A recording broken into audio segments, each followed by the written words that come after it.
evening.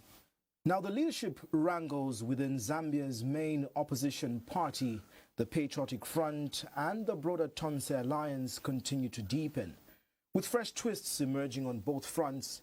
In the PF, Lusaka High Court Judge Concepta Chianwa Zulu has refused to endorse a consent order that sought to end the long-standing dispute over the party's presidency. Meanwhile, serious leadership challenges have also gripped the Tonse Alliance following the death of its former chairperson, former President Edgar Lungu.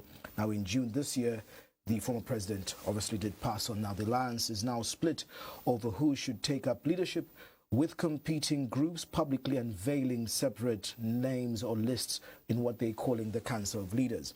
Tonight, on Costa's cross-examination, I engaged the Secretary General of the PF Tonse Alliance, Honorable Raphael Nakachinda, to discuss the unfolding power struggles, the court's decision, and indeed what these developments mean for the future of both the PF and the Tonse Alliance 10 months before the 2026 general election.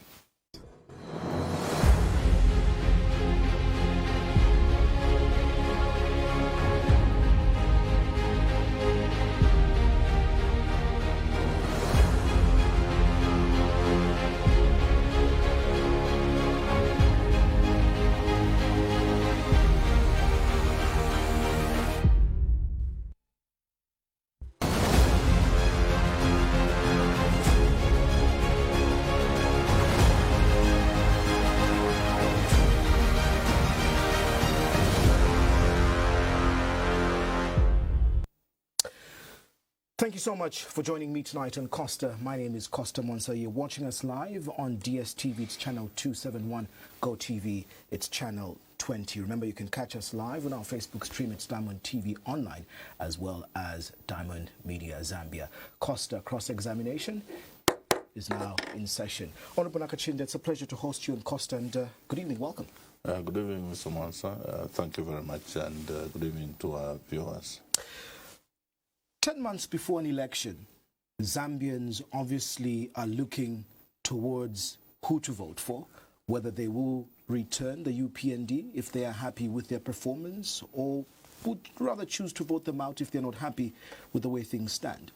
But many citizens hang in balance. They feel confused, especially with the status quo of what is happening within the PF as an opposition.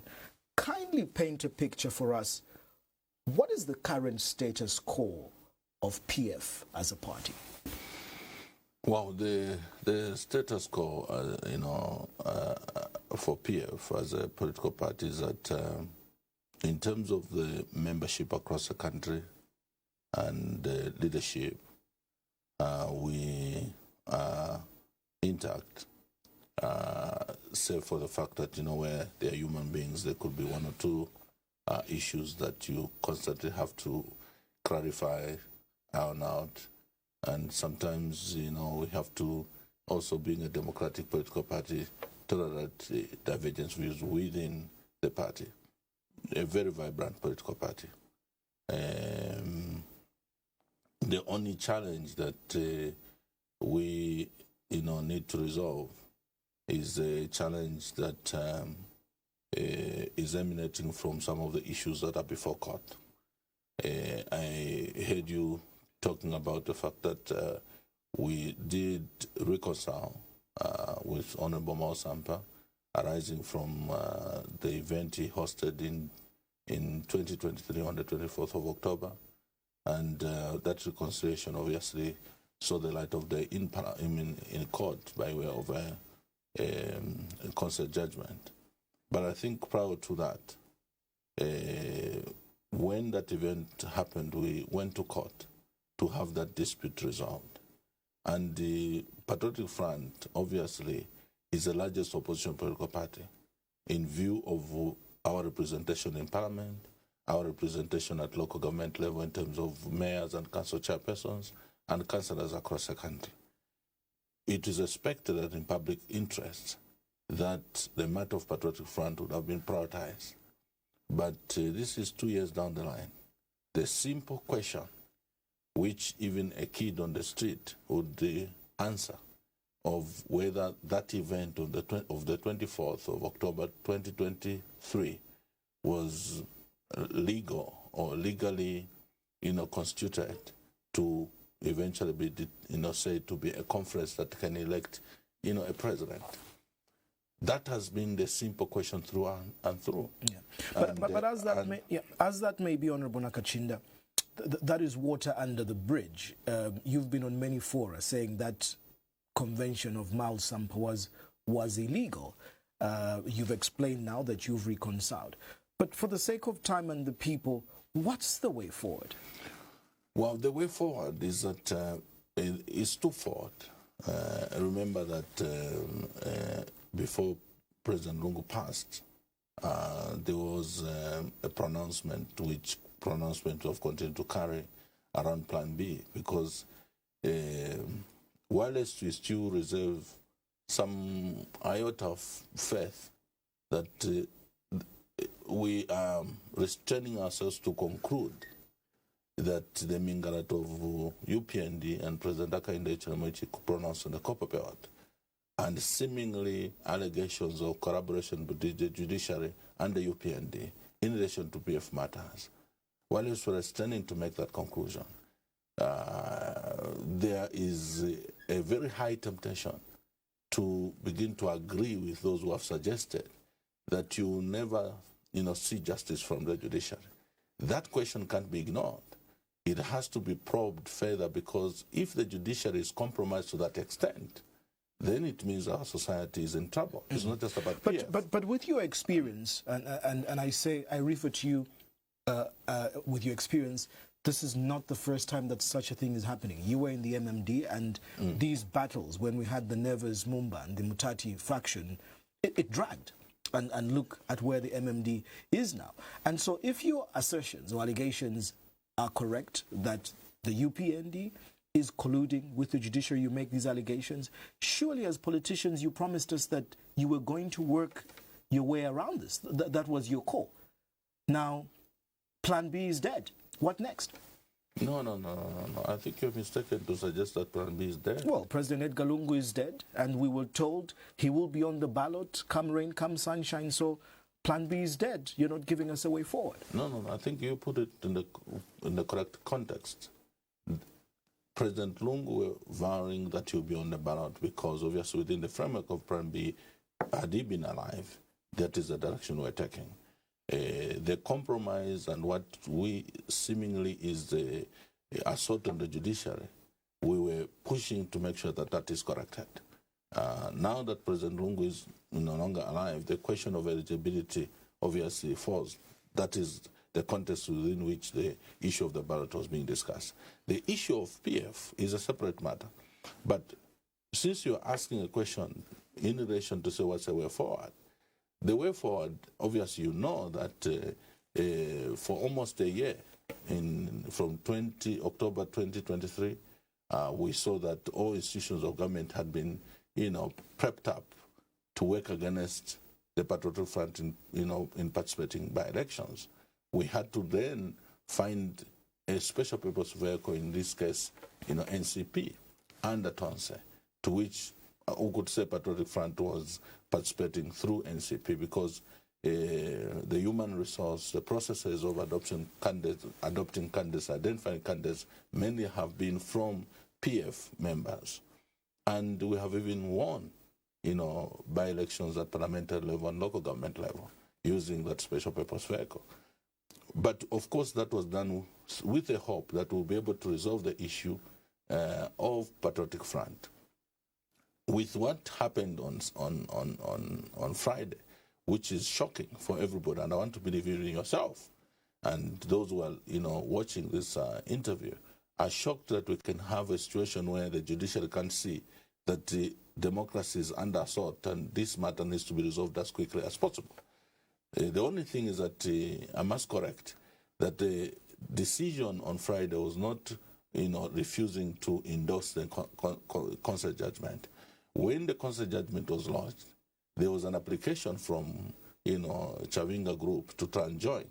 And then after they were allowed to be joined, there was a preliminary matter which was raised by, Patriotic Front in relation to the same question, whether or not Chabinga could even be given locus on the basis that it's just a product of an illegal convention. So the ruling was basically to say the judge wants to hear the substance of the matter, not necessarily to determine the fate of this case on the basis of a preliminary matter. Well, with that clarity given, that the ruling was because the Chabinga group had applied for a joiner, if that's what you're saying, or to be joined into the matter. Yes. And that's what the judge wants to determine. Yeah. Probably you're saying you would rather that this case is speeded up and not dragged. But it's a reasonable demand from the Zambian people. Yeah, but the court can't begin to play a game that seems to favor the ruling party. Those are the assertions that you make. But asking on behalf of the Zambian people, and this is what I asked you earlier, if you claim that you have reconciled with the Miles Sampa group, why then has it become difficult to bring to order Mr. Chabinga, who also is moving around, parading himself as a party president? He is sitting in parliament as the leader of the opposition. And then these are the questions I'm asking. 10 months before an election, how do people hold you credible as the largest opposition that could unite a country, run a country, if you can fail to unite yourselves? I think we give it to us that the principal players in this case, we have been able to... You have failed to bring to order Chabinga. Wow, that is that's a secondary process. But the only assurance I can give to you and to the Zambian people is that we're engaged in wider consultations on what will be the best way to move in the next few days. Definitely we're going to be making pronouncements on what will be the way forward. The issue of Patriotic Front, that one is a given. We'll pursue it.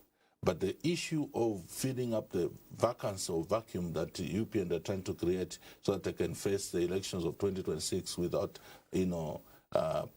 proper opposition, that will not guarantee. Well, is it fair to point a finger and blame the UPND of being the ones responsible for your internal disagreements and confusion?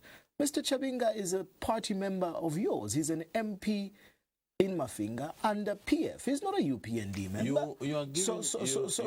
So as Secretary General, if you fail to rally your own people, why blame the UPND? No. I think unless you fail to just analyze the issues, regardless of me sitting here, I want to believe, Mr. Costa, with you being a veteran broadcaster and you have been able to deal with us politicians for many years, you know that Chabinga is just being given, this relevancy by UPND. It's not a factor. To even suggest that there's confusion in Patriotic Front because of Chabinga is failing to analyze what is going on. So you're denying that he's not part of the problem? I mean, even now, the court delayments are part of that. Yeah, the problem is not Chabinga. Chabinga is just a tool. The problem is the UPND and Mr. Nakachinda. He is the one, who has even publicly carried Chabinga around. He's the one who was in Kasama saying, we quite almost. So but this is what I was asking. This is what I was asking. Mr. Chabinga was brought by Mr. Malsamp. No. You should have paid attention to the details.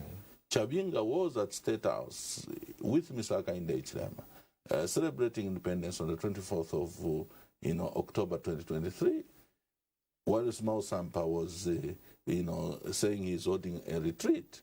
Yeah, but the truth of the matter, Honorable SG, is that Mr. Chabinga, as an appointee to be leader of opposition, that appointment was done by Malsampa. Yes, at the time that the UPND had taken... So he's a creation out of Malsampa. Wow, that is not disputed, but he is a creation of Malsampa, possibly by imposition, because from State House, straight he went to congratulate Malsampa on that activity. And for the first time, we had ZNBC beaming live an activity they were calling a Conference of Patriotic Front. Prime TV beaming live at the conference they were calling Patriotic Front, which was first of all called a retreat. And the whole event was protected. Police officers, that were being coordinated from State House were sent and deployed at that event, to make sure that there's no disruption, everything goes according to their plan. Even Mao Sampa himself, if you talk to him today, he lost control of that whole process. It became a UPND project. And that's how come in the reconciliation we have learned more of what this so grand plan was. Initially, in short, and like I keep on asking you, this is not alien to Zambian politics that people cross.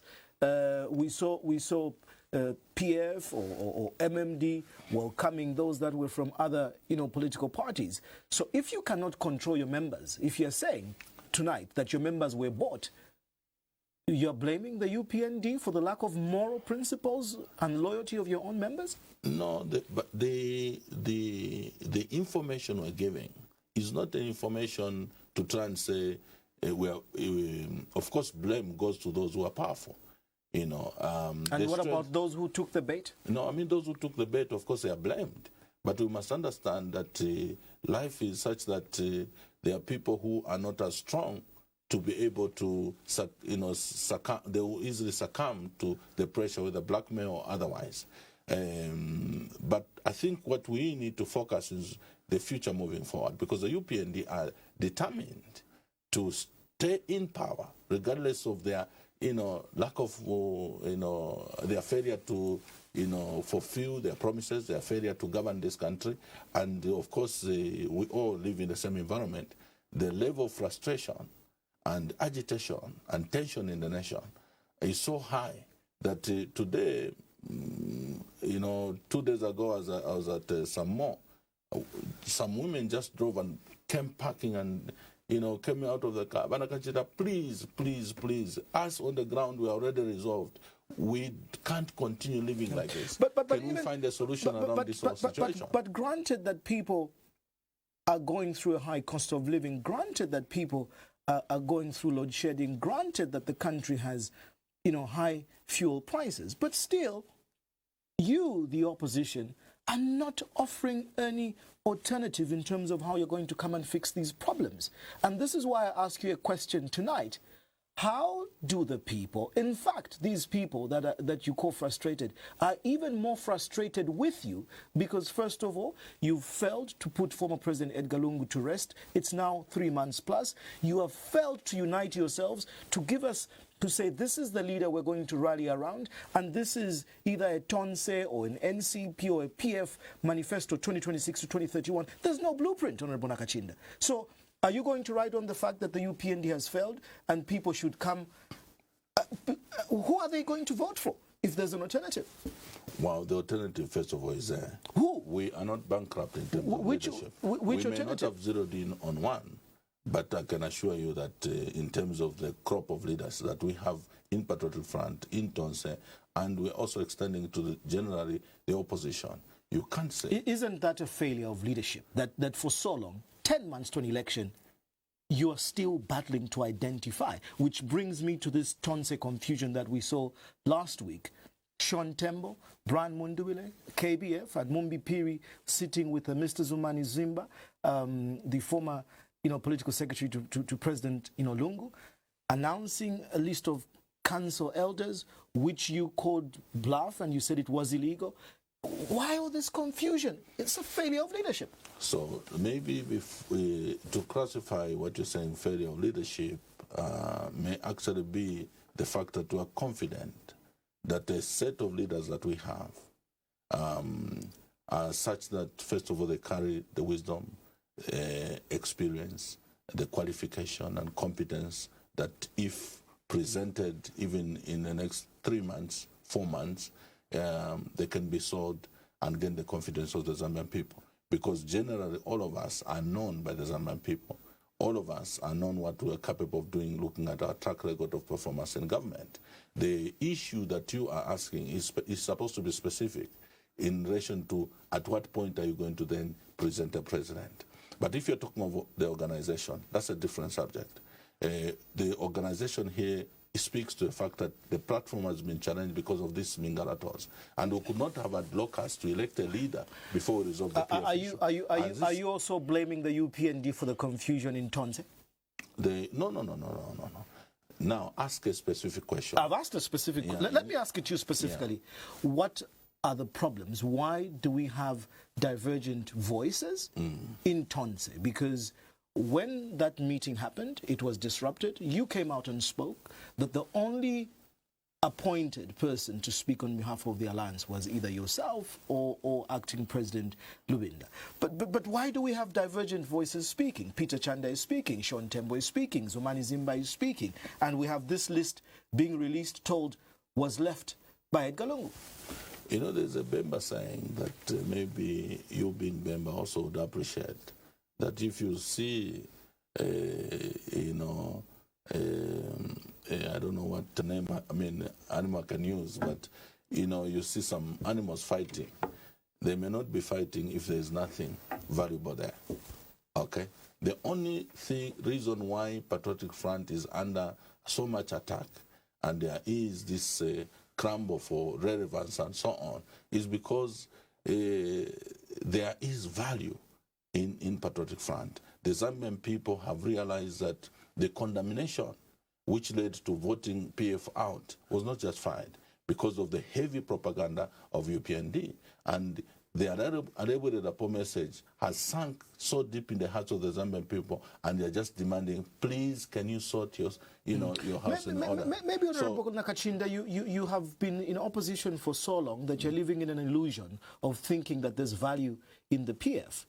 The people out there, the would-be voters in 10 months, are saying they would rather some abstain from voting if they're not happy with what's going on because they don't see any alternative, any seriousness in the opposition. And you think there's value when there's no candidate? You see there's no value when there's no message being preached on how the cost of living will be reduced? There's no message from you being preached on how Zambians will have power? There's no message from you being preached on how you will improve the day-to-day lives? You're just infighting. That's the value you bring? No. If you had structured the interview, from asking me about,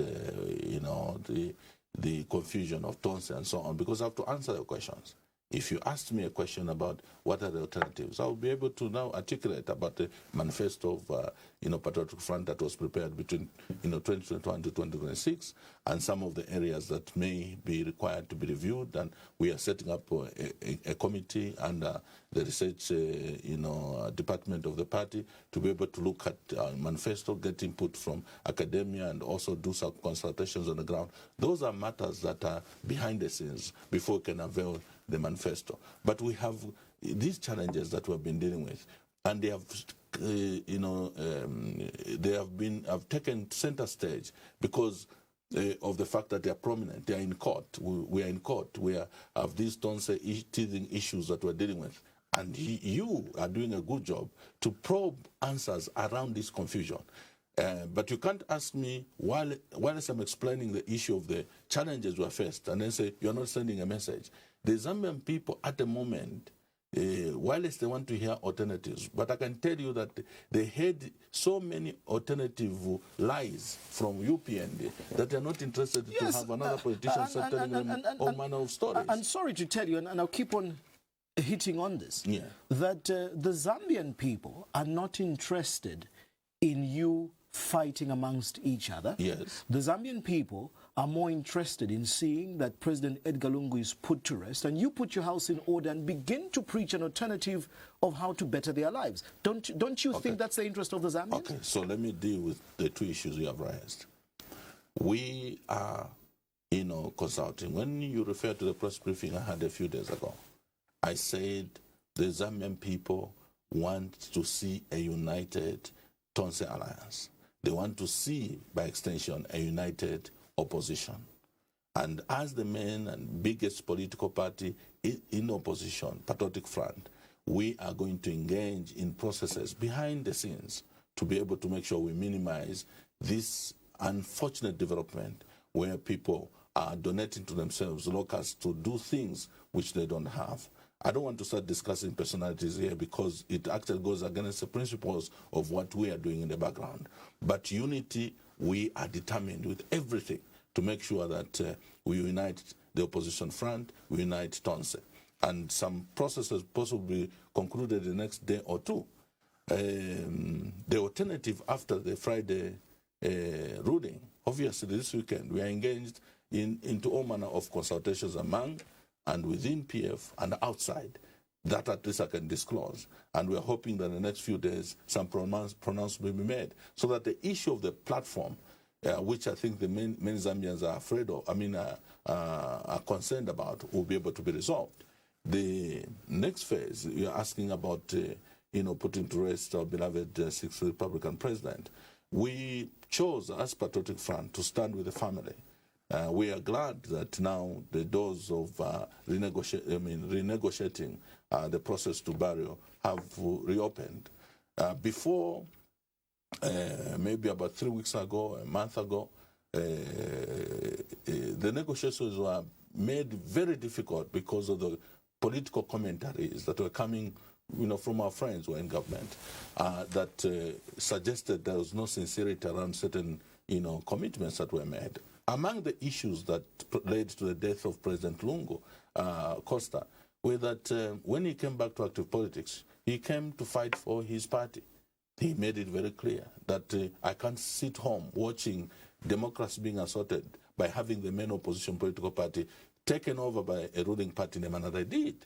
And then issues of judiciary, issues of parliament, issues of institutions of government, registry of society, ECZ, and all those issues that all of us are agreed, generally in Zambia, that the ECZ of today, we can't have confidence that it will be able to deliver free and fair elections. The judiciary, we're just saying, what has happened? You're actually trying to even force us to accept that we will not get justice from there. But then, Parliament and all those things. But then, so, all these matters have been made extremely clear on both ends, and I think if I landed a bit, all of you have done an extremely good job in trying to explain these positions. I think I can shake your hand. At least we've been able to provide checks and balances. Not checks and balances on this issue of. The stance of President Lungu and what he stood for and how he felt. Yeah. But surely, for how long are we going to use his body for political grandstanding? Shouldn't the man be put to rest? Well, I think that question squarely rests on the laps of the UPND and their president, because they're the ones who clearly wanted to try and politic around the funeral. Because the demands of the family were just simple. This man, for these number of years and months, you treated him like a nobody, and everything he has gone through is in public domain.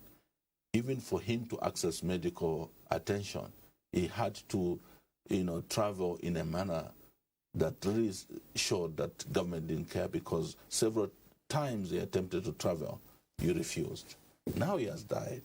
You want to then claim the honor of saying you want to give him a dignified, befitting, funeral, while your cadres and everybody, even in his death, are mocking him. We want just to say, can the ABC, this one and this one, may be restrained from wanting to be overzealous to try and become chief mourners, and let this gentleman who privately looked after up to his death come back privately. Obviously, having been president, there will be other friends of his who are sitting president who want to mourn.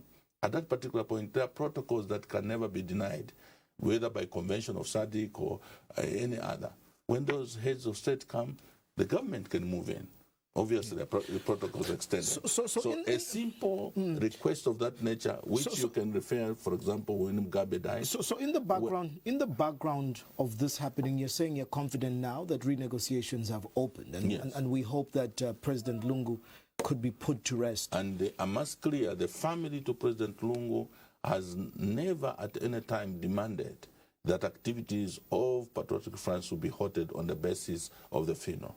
The only thing is that morally, culturally, that's our father, that's our leader, who has not put to rest to that effect. Morally and culturally, you've respected that, and this is my next question. Yeah. There are some who are feeling and who have begun to come out, apologizing to the family that the party must go on, civic leadership and governance must go on, despite what is happening in the background. Yeah.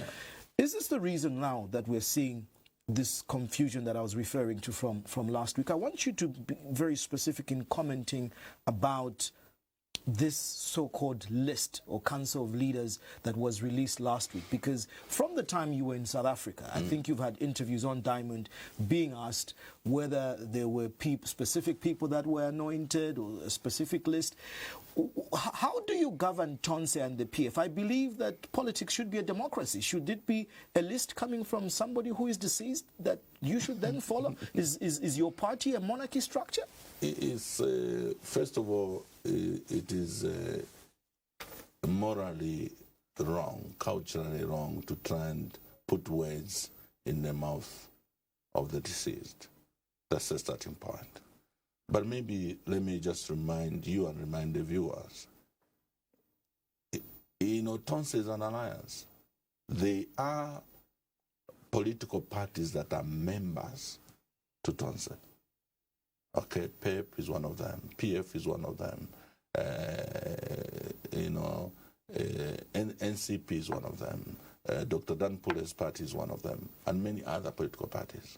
Is the Socialist Party still part of the Tonse? No, they made an application, but at some point when certain things emerged and were making inquiries, they were gracious enough to withdraw the application. So they are no longer members of the Tonse? They were never members. They just expressed interest. Is Zambia must prosper with Kelvin Walefu a member of Tonse Alliance? Of course, he did express through his Secretary General, and I think himself attending one of the meetings where we were discussing the governance of Tonse. But when he was to be, received, which is basically the protocol of Tonse, he was not available to be received. But obviously, by virtue of the fact that he had accepted to be part of it, we've seen colleagues consult him and sometimes call him maybe to some caucus meetings, like the meeting that they called. We saw that he attended the meeting. So by implication, or technically, is basically, a member. And the Tonse is not a closed shop. It's a movement of the people. That's how come membership is not just restricted to political parties. Even other civil society organizations and others who have been willing are part of Tonse. Now, coming to the issue of the list, I was just saying that political parties and organizations, it's not individual. Of course, we have eminent persons, but political parties come as a body, and they don't lose their sovereignty, if that's a word to use. Those political parties are expected to govern themselves. So if there are slots that are created by virtue of our rules for each political party, because there was a matrix used to determine membership, it is the political party that is expected to deploy. So in this case, the first person to have been deployed in Tonse was President Edgar Chagwa, who was also pronounced, even by our governing documents, to be the chair and flag bearer of Tonse in 2026. And remember, when we went into Tonse, we were coming from UCA, and there were challenges in UCA in terms of how PF would fit into the alliance. For PF, we did consult the Zambian people and different stakeholders and came up with rules of engagement, 14 rules of engagement, one of which was saying, being the largest opposition political party, we're going to be the anchor of any alliance. So with that, one of those rules of engagement, would it be correct to say that as Tonse, members are not equal on the table? PF has a larger stake and share on what you've said. Yes, by virtue of the demographics as they stand today. So you consider others as minor members, political parties. But is there equality on that table if you say PF, by virtue of its membership of MPs and its stature, you bulldoze the other political parties? You're using wrong words. What words should I use? You can't say bulldoze. Each individual person and organization is important. And the value they bring to the table is determined by many factors. There are people whose political party, for example, is there, it is registered, but there may just be 6 in that political party. And so what does your governing documentation say in terms of the equality? Do you consider these equal? Well, not in the sense that you're trying to present it. There's a matrix that was created, which was accepted by everybody. which determined how many members, for example, a political party will be able to, deploy in the Council of Leaders. And by virtue of that matrix, it gives the major political party, Patriotic Front, a bigger lion's share. And it is correct because the template, the platform and the machinery for which the opposition generally, including Tonse, as things sit today, that they will depend on to defeat UPND, is the machinery of Patriotic Front. Let me ask you a follow-up question. Still on this list, you as Secretary General of one of the PF factions and spokesperson of the Tonse Alliance, alongside the acting president, Given Lubinda, are being accused of rather being the ones sort of blocking or stifling progress to be made into announcing a preferred leader or really putting things together. Hence, this meeting that was called last week to really bring out the list that you've been aware of for a long time. There are further allegations that probably you have your own preferred candidate that you're trying to prop up that is not acceptable to the party. Well, that's pure malice. I was just trying to say that the individual political parties are the ones that deploy. How is it that, for example, there could be a list with 90% of members on that list are PF members, but that list is not with Edgar Lungu, though of course it's not with acting President Rubinda, it's not with Secretary General Nakachinda, but it is with Sean Tembo, who leads another political party. No, actually, I want to ask you this question. How can Sean Tembo have the power? I asked you about the membership. Sean Tembo at one point in Tonse, I believe, was a spokesperson. Now, wasn't he? Yeah, at one point he was a spokesperson only to announce that which is collectively agreed. And so now we are told that Mr. Zumani Zimba, who served under President Lungu's administration as political advisor, we are told he was also part of the masterminds of this Tonse Alliance and these rules of engagement you're talking about, advising President Lungu. He's the one who came with this list. How come you were not aware of this list? That is the bigger question. Now I'm asking you, then there's confusion. So are you suggesting that Zuman was running PF on... I'm asking you, he says he was part of the machinery or the brains behind the Tonse movement. The Tonse movement, and that Tonse movement, in this case, which has PF as the anchor political party, and PF, the anchor political party, has Zumani have authority over and above President Lungu, Zumani have authority over and above the current leadership. He is saying this list he is aware of because it came from President Lungu. So how do you place or position Mr. Zumani as a consultant? He's been speaking when you were in South Africa at the funeral house that he would be clearing people. He's been attending these meetings. You do not know him? I mean, don't mix things. I mean, if somebody goes and imposes at the funeral to say, I want to clear people at the gate, how does that translate into having authority to appoint people? Isn't he recognized as a consultant within the alliance? We are talking of people appointed from a recognized organization called PF. What locus does Zumani have to appoint people in PF? What locus does Sean Tembo have, who is a leader of PEP, to appoint people in PF? And PF has its own procedure. To appoint in PF, probably not, but what about in Tonse? No, these are members of PF. You know, if you go, you have an a media owners, association, okay? I don't think the structure, if you have to deploy anybody from Diamond TV to represent the organization on that umbrella body, that Mr. Chavula Oscar from Hot FM will come and appoint someone in your organization. How does that work? Yes, you may belong to the organization, I mean to the umbrella organization, but you reserve the right to deploy those who are your member or members of staff to represent you in whichever body that you are. So this whole thing in itself, smells, an attempt for divide and rule. So the question, the question, Honorable Nakachinda, is describe for us tonight, what is the current status then of this Tonse Alliance? Who's the current chairperson? And it seems there's just a lot of confusion. That's why I'm saying that if you had given us a chance, and I would want to beg you, you have probed me to preempt. The facts around the governing of Tonse are clear for everybody to understand, and if they mean well, to follow. And you can't tell the Zambian people tonight? I mean, I've already said that PF in Tonse... I've asked a very simple question. You can't answer me. Who is the chairperson of Tonse and what is the current structure of Tonse now? The acting chairperson of Tonse, as we sit now, is Honorable Given Wind. Okay. In the absence of President Lungu, who was the chairperson by virtue of being president of the anchor political party and now led, the vice president, who has assumed the position of acting president of PF, now is in situ as acting chairman of Tonse. When PF has resolved this leadership issue by way of going to the conference, the one who becomes president automatically is supposed to take the position of chair of of Tonse. What has been a little bit challenging is maybe the distortion in terms of information, which I think we're trying to And what resolve. is your role in Tonse? I'm Secretary General.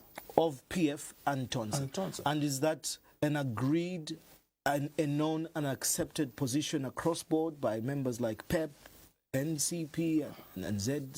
Yes, the pronouncement, the appointment, and the ratification of the position of Secretary General was made by President Lungu in the Council of Leaders.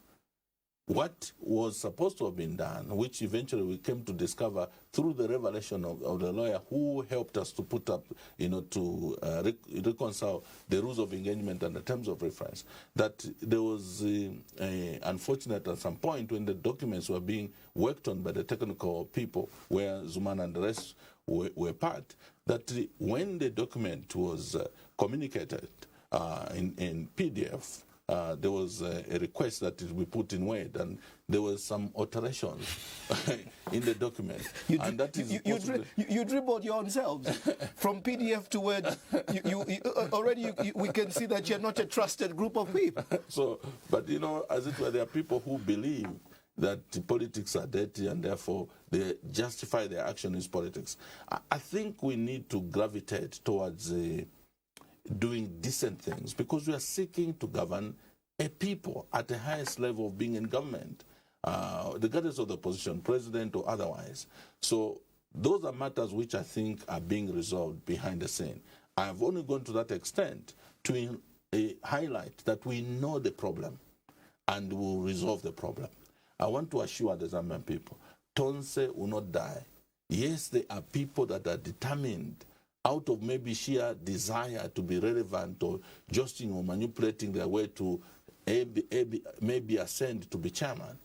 But we should not reach a point where the end justifies the means, even if the means killing Tonse. So clarify one thing, because and I'm asking on behalf of the public, there have been talks about a general conference. Is this conference for PF or Tonse? I just want to get clarity. Or does it mean that once the PF goes for a conference and chooses a leader, then automatically Tonse has a leader?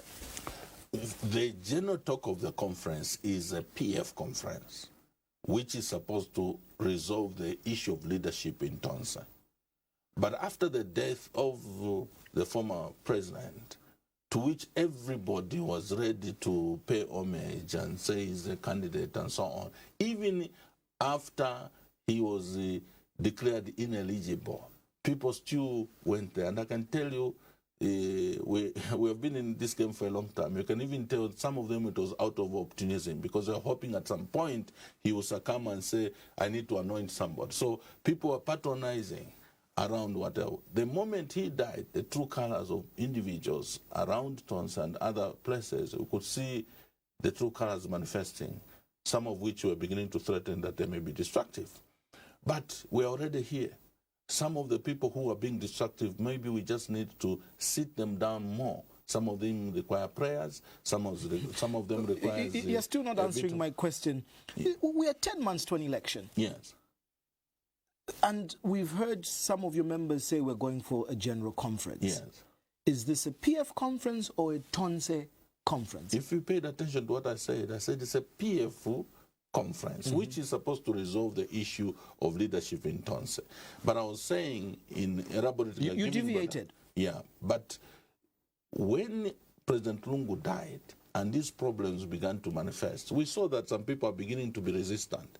We challenged as PF, under the chairmanship of Honorable Winda, and the colleagues from PF and the colleagues from other political parties, as Council of Leaders of PF, we sat and said, if the governing documents and the rules of engagements are becoming a problem, don't start fighting on the streets and going to the papers and say that's not disputing things which are in black and white.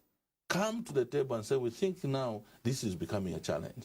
And we are tasked, I can review to you that we did, give an assignment to State Council Chifumbanda, Honorable Makebi Zulu, Councilor Ongola, to start looking at the document and receiving submissions from all member organizations to be able to see how best we can realign the governing documents. Before those things... After the death of President Lungu? Yeah, that is after the death of President Lungu, because we began to see that people were being resistant and trying to... But with what you're explaining, is the position correct then to say, for you, because of the stature of PF, the candidate of PF as president automatically will be the flag bearer for Tonse? That is what is in text today. So what, back to my then original question, how then have these rules defined what role NCP, what role PEP, what role ZMP will play then? Apart from the fact that there's the chairman that is attributed to the anchor political party, the mechanism in terms of coming up with other portfolio holders, that is a matter that we were working on. Actually, I remember at some point, Honorable Aki Mulusa being asked with a small committee, how do we structure Tonse? He had come up with what he called a lean cabinet. I think he misunderstood the assignment. He was told, no, that's not what you assigned to undertake. It's not about creating a cabinet. It's about structuring Tonse. And then that structure will fit into the matrix on how many members will allocate to PF. And when the members are allocated to PF, PF will then go to Central Committee. We don't know the procedures of other political parties. Maybe somebody just sits in their kitchen and they announce. But for us, we go to Central Committee. These are the numbers that have been allocated to us, and the portfors are ABCD. So to be forthright, the Tonse candidate will automatically have to come from PF? If we stick to what is there today, the one who is elected from PF automatically becomes the candidate. So as Secretary General of this PF grouping, when are you going for this conference to choose a leader? And there have also been questions that you have a historical exercise that you started as PF when President Lungu had left, of people you made to pay to contest presidency. What will happen? Yeah. So first of all, the ruling on Friday, the 3rd, was basically going to impact on the roadmap we have already made. The roadmap was that on or before the month of November, we should have resolved the leadership issue within Patriotic Front. Now we have this development, and I've said that we're using this weekend to be able to consult. And yes, I may be Secretary General, but I can't start preempting the decisions that is supposed to be made collectively. So that aspect will be dealt with. But going to the convention, in principle, is already dealt with. We need the input of our legal team to be able to look at certain permutations so that when we are making the final decisions, we are sound at law, that will be done. The Central Committee will be called in a few days after this process of consultation, and we have legal input to which a final decision will be made in terms of the date. The roadmap has already been, like I said, put in place. We have even appointed a 7-member team that is preparing for the conference. We have also appointed a 5-member team or 4-member team led by Honorable Winda that is basically going to engage the family in South Africa to basically just brief them on the issue of succession, because this is a position that was held by the late who has not yet been put to rest. Not that they are demanding to be briefed, but out of the the respect and honor of the late, and the family being the one carrying the heavy burden of hosting the funeral and dealing with legal matters around the burial and so on. I think it's just important that as a political party we engage them. And I was given an assignment last time when we had Central Committee before last, and I had the honor and privilege to engage the family, our mother, the widow, and the children, those artists who were present, and other stakeholders within the family, to discuss the electoral calendar which had been released and some of the steps that are required for us to undertake. And outside the funeral, they also believe that it will be a great betrayal to ECL if we drop the ball, because ECL's coming back to active politics and participating up to his death was to make sure that the opposition is properly organized and we win the election of 2026, because our friends, according to his determination, were taking the country in the wrong direction, and now it's evident to everybody. So personally, having also been privileged to be in close proximity to the president, I am fully persuaded that if we fail to do what is necessary to unite ourselves now and play the noble role of reaching out to colleagues and say, please, let's whip ourselves in the right direction, and we use every wisdom mechanism available to reconcile and focus on what really matters, not only for President Lungu, but the Zambian people. And those are the efforts we're making this weekend. You say it so well, but the reality on the ground, unfortunately, is different. If I analyze the court cases, I analyze the disagreements from the party, I analyze the disagreements in the alliance, and I'll keep on saying that, an election is coming very close. Are you very confident that we will have a united opposition with a leader soon? The need to refocus the country with the damage that has been occasioned now by UPND compels everybody and each one of us to rise above personal interest. Because if our interests will be destructive to the unity of the opposition, the unity of Tonse, the unity of PF, will actually become the enemies of the Zambian people. I am very confident that we'll find each other. The teething issues, the ego issues, the greed issues, the over-ambitiousness and all those issues will be faced squarely. Of course, not in a manner that we begin to embarrass each other, but I think in a manner that will be to build so that we can arrive soonest at a place where Zambian people begin to relax, that they now have a clear alternative leadership. It's not just an individual, a set of leaders that will be able to elevate the right direction. I'm happy you use these words yourself to say egos, greed, amongst yourselves. And the Zambian people in 2021 voted out the PF exactly because of those same things. So again, if you're admitting that there's that still happening, why should they be looking at you for 2026? You know, we are all human beings. The values we are talking about have to be believed, have to be appreciated. The reason why... Don't those values have to show? No, I think they are showing. What has changed?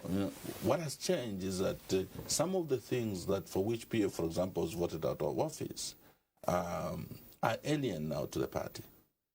Okay? And the issue about ambition is a silver line, because each individual enjoys a democratic right to offer themselves for leadership. You can't take that away. Okay? But in doing so, you have to regulate or function within the rules and regulations that you have set for yourselves and for everybody to go through. If you say what has changed is democracy and every individual is free to express their voices, those sad pictures we saw of youths, or is it thugs harassing Sean Tembo at his residence? That's the democracy you talk about? No, I think I did, condemn that, and we are, I think, concluding investigating what happened, what actually took place at the event, and I did take responsibility as Secretary General because some of the people were there are non-youths. Those are non-PF members. Yes, and are non-PF youths. So what has changed then? It's the same violent PF. No. I think you have to be careful. I don't think you saw any panga there. No. Did he say? If you trespass at someone's home to stop them from having a meeting, I'm not going to try and justify violently. No. And I'm just saying, isn't that what the people said they didn't want in 2021? That's why I'm saying that it has been condemned. But I want you to also examine what happened in the right context in view of our historical, events that were very Because there was no panga, it's okay. No. First of all, I've started by condemning and taking responsibility as Secretary General. Respect that. Now, if we are going to make comparison with what was condemned, you understand, it's not because we're trying to justify. I'm just saying that I am happy that the youths did not go with weapons. They went, and from the little video I saw, they went basically engaging the leaders to say, why are we creating confusion and I think attempting to disrupt. And one of them, I think, issues a statement, and I challenge that youth leader to come and give me a report, which report I think by Monday I should be able to have, and more actions will be taken. But all I'm saying is that element we have nipped in the bag, and today we're not going to justify as PF any action of violence, either from the youth or among ourselves.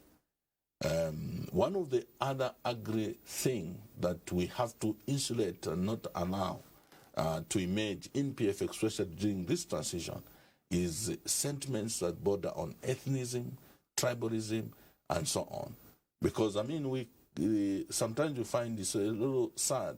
You find that those that have chosen to defy the directive that is not posture, you can read, without saying, because, for example, pictures speak 1,000, give 1,000 messages, as people have said. You can see that here, when you turn it like this and turn it like this, it connects some kind of, tribal alliance. It should not be encouraged. Because what becomes a full-blown cancer in an organization starts as a little thing that you ignore. If you don't nip it in the bag, it grows, the sentiments grows, the discussions grows. Tomorrow, PF is discussing tribe around succession in the party. And that we are saying it cannot be tolerated. PF is a national party that accommodates everybody. Those who want to ascend to presidents and those who support them, give us just the qualities that you see in them, so that we can buy in the qualities. So while all these things are happening, 2 weeks ago, the government released the 2026 budget, and the PF, unfortunately, is busy fighting its own battles. We haven't seen an alternative, to this budget, as it's supposed to be for an opposition party or a party in waiting. There's a 2026 budget. We haven't seen an alternate budget. We are privileged, Mr. Manson, like other political parties. We are privileged to have members of parliament who have direct access to express the views of Patriotic Front on the floor of parliament. Right now, parliament has... But that's not an alternate budget. Listen, alternative is not just presenting a document, a frame of a budget. Alternatives can also be, articulated by criticizing each policy statement that the Minister of Finance made on the floor. That's just criticizing? No, but in criticizing, you also provide the alternative. If we're in government as PF, this is how we would undertake. That's why I'm asking for an alternate budget, because people want to see that if you claim this is not working, this is how we will do it. And unfortunately, to tell you, I do watch the debates of Parliament, and when you say that you're providing critical checks and balances, unfortunately the people are let down because very few of your members do that. Well, maybe it's Very few of your members do that. It's a given, but maybe what I should admit is that in terms of presenting the alternative budget in full, that we have not done.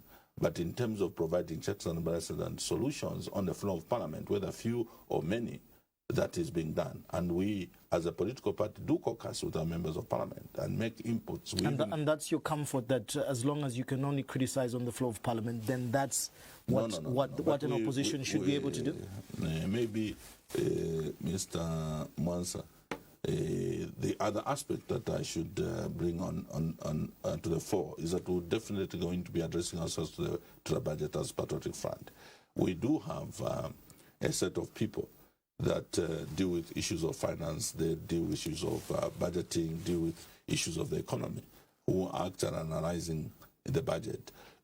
These comments off the cuff have only ended up in the realm of politicking, and politicking by just exchanging political sentiments. I think what you are asking for is more deeper than that, and I think that is what you made mention earlier that you had a 2021 to 2026 manifesto or a blueprint as a party, but the people didn't believe in that message, and they voted the Patriotic Front out.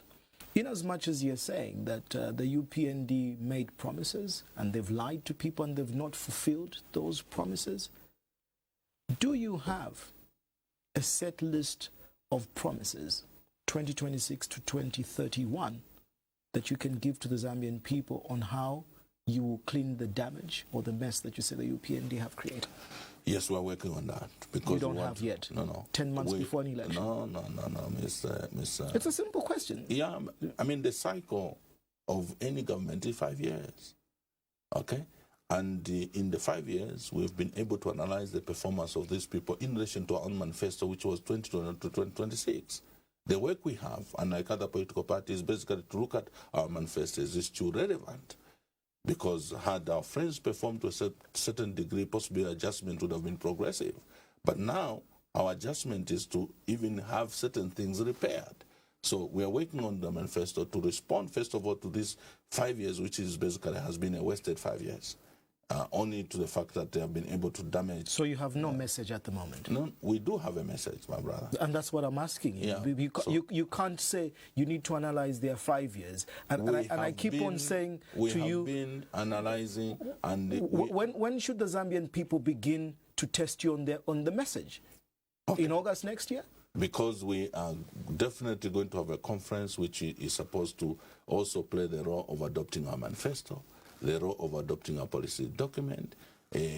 I'm just being decent to entertain your questions because I'm saying, as Secretary General, I cannot start preempting things which are supposed to then be formally adopted and becomes the template for the political party moving forward. Well, if you feel you're being decent, when I ask on behalf of the Zambians, you feel it's not decent enough for the Zambians to know how you're going to provide power and cost-effective fuel, cheap food? It's not decent for the Zambians? No, but we have been articulating our position from 2021 to 2026. But you are not... The people refused that manifesto. You were voted out. No. But don't start... When you say the people refused, how is it that they are now missing us? They are missing us because the alternatives that we are providing are proving to be more potent. This is why I'm saying probably you are in an illusion. How do you feel that people miss you when you have no message? I don't know between the two of us who's in an illusion. Are you sure I'm not hearing people saying about it? Well, Honorable Nakachinda, for me it's very simple. Yeah. Do you feel that Zambians right now are at the verge of basically voting a party out and just vote in somebody to say without a message? No. Is that your comfort? That even if you have no plan... You are failing to appreciate the depth of what I'm saying. Actually, you're being selective because when I say we have had a manifesto for 2021 to 2026, you're saying it was rejected. Then I come and answer you that, but the Zambian people miss us with our message because it was presented to them. Well, the simple question is, how would you still insist on a manifesto which runs up to 2026? Shouldn't we be talking about a manifesto for the future because an election is in 2026? Because from 2021 to now, our job was to compare and contrast. These people have a set of promises that they have given you. Misaka in Dechlema was, giving every day. And we gave you these, promises that you rejected. Look at these fantastic promises and the misery they have brought. Look, this is how it would have worked. Now we're getting to the election year. I am telling you that the process of, tweaking the manifesto to suit the current situation and project to the future is being worked on to be adopted at the conference. Had we held the conference this week, next week, those documents would have been adopted. That's a process within PF. It's not for me to come here and start articulating my personal views. I have them. But the truth is that you don't have a message right now for the people. The message that we've had so far has been to compare and contrast based on our manifesto that was prepared to run between 2021 to 2026. And I can tell you, UPND has lamentably failed, and our so-called rejected manifesto has proven to have been the one that could have worked in this period of 5 years. Moving forward in casting the vision and a mechanism through which we can deliver for that vision to be actualized is what we, in a few months, will be concluding. Is what you don't have at the moment? No, we do have, but we're working on it to be completed and adopted. Let me not to preempt you, but as the biggest opposition party, you should be knowing by now that the 2021 election had a difference of 1 million votes, largely created by young people. The election demographic, when you look at Zamstats and everything and what the ECZ is projecting to have 3.5 million new voters, again is young people. Their hopes and their ambitions are very different from what was in the past. I think they are looking at issues around the digital economy, artificial intelligence, technology, and so on. What is your message to young people? I think the message to the young people is that having been greatly disappointed and issues of course, jobs, issues of, opportunities for to better themselves by way of education and the distortion around that, which I think now they're beginning to see that the policies of our friends are not really working. We have for them, whether it is about technology in the era of AI and all these developments, we are packaging for them policies which will be able to answer to their needs and aspiration. But the starting point for us as Patriotic Front is that we are embracing more of young people in the ranks and file of our leadership, from the grassroots up to the highest level, so that they are not only handed, whether it is policies or indeed fruits of those policies, as though it's a gift. We would want them to participate in the governance of this country, starting with them being participants in the political party. So when you look at the appointments in the Central Committee and at all levels in terms of the structure arrangement that we have increased as Patriotic Front, we are embracing more of young people to participate, more inclined not to cadarism and like they say, activism, but more to do with research. That's how come our structure arrangement for the party from the ward level, actually, branch level, we have incorporated that in every structure there is a research bureau or a committee of researchers. And that is to encourage innovation, to encourage that we are not just politicking for the sake of it.